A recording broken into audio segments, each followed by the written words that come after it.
Greetings, primes and planers, Burks and cutters, and welcome to the cage. I see this is your first time here. Let me show you around. I don't know if you're giving the laugh, if you were tunnel jacked, if someone ripped you. Maybe you're one of the crazy ones who came here on purpose. Quite frankly, I don't care. You got the look of an adventurer about you, and that means that Katzenjammer's who you want to talk to. It's alright, I'll show you to him. Don't stare, though. Guy's just a bunch of corpses. But he's still one of the nicest guys around here. Alright, come, follow me. We'll help you get situated. Alright, so if you're watching this, you are presumably a newcomer to the Planar Marches Discord. First of all, welcome! And feel free to look around. We know it looks like a lot of information, which is why we're making this video.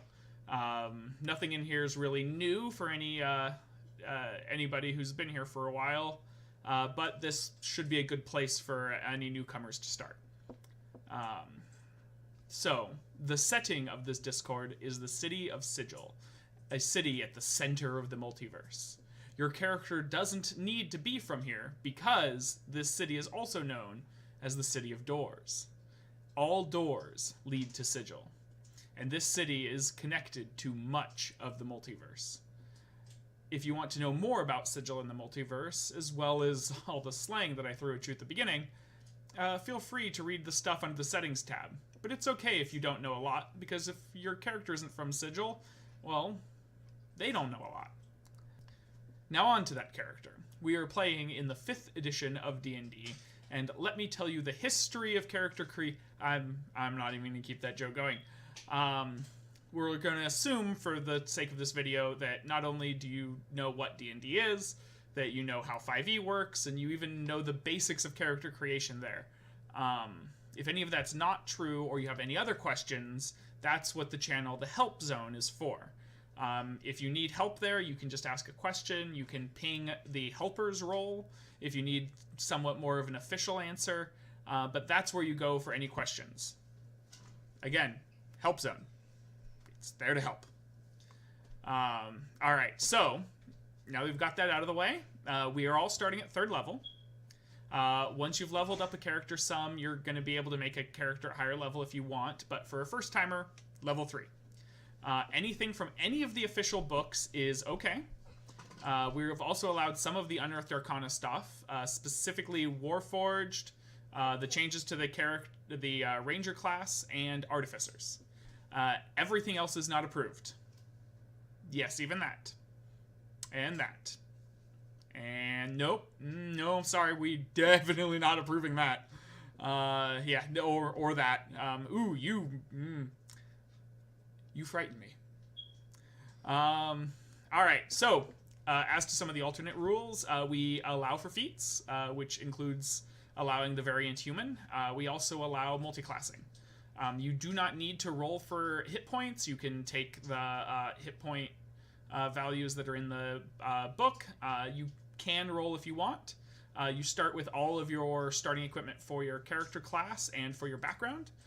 You may choose to forego the starting equipment for your character class and roll for the starting gold if you want, but once you've started rolling for that, you're locked into that choice. So, hope you roll well. All of that rolling takes place in character rolling.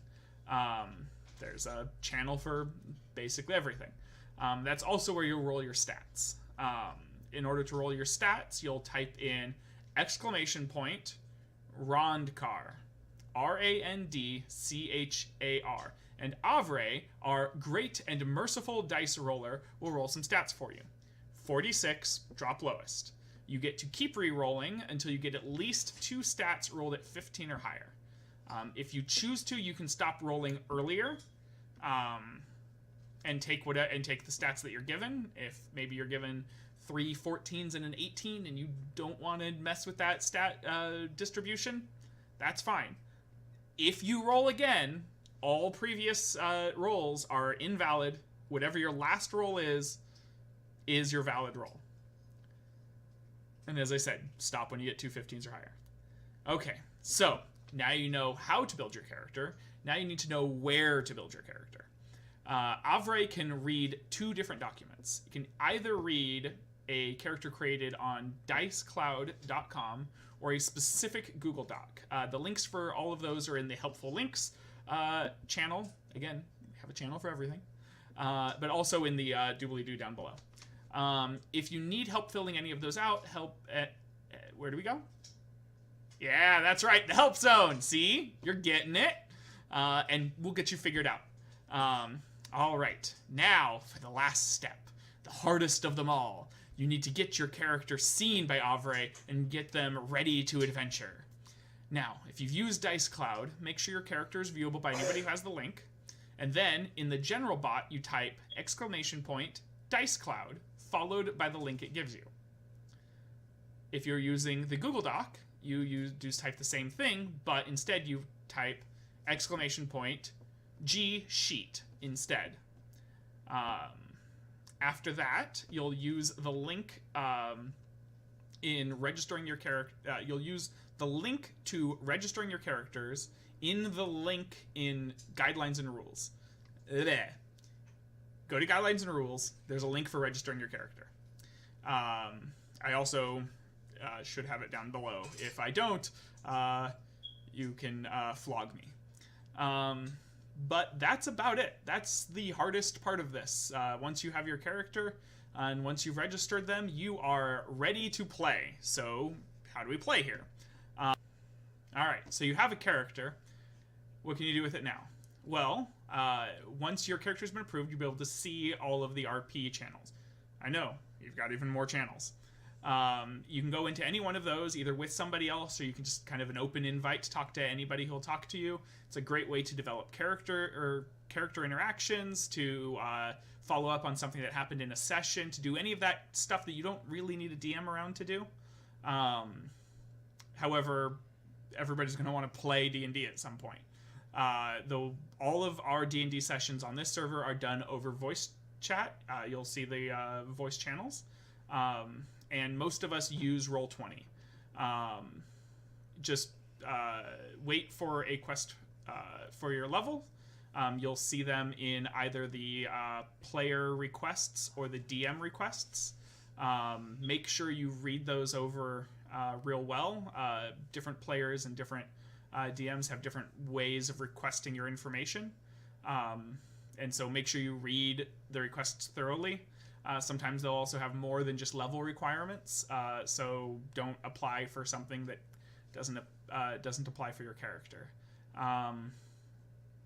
Also, occasionally we'll have a pug. Someone will just ping a level range and say, "Hey, I want to run a game in this thing. Are you ready right now?"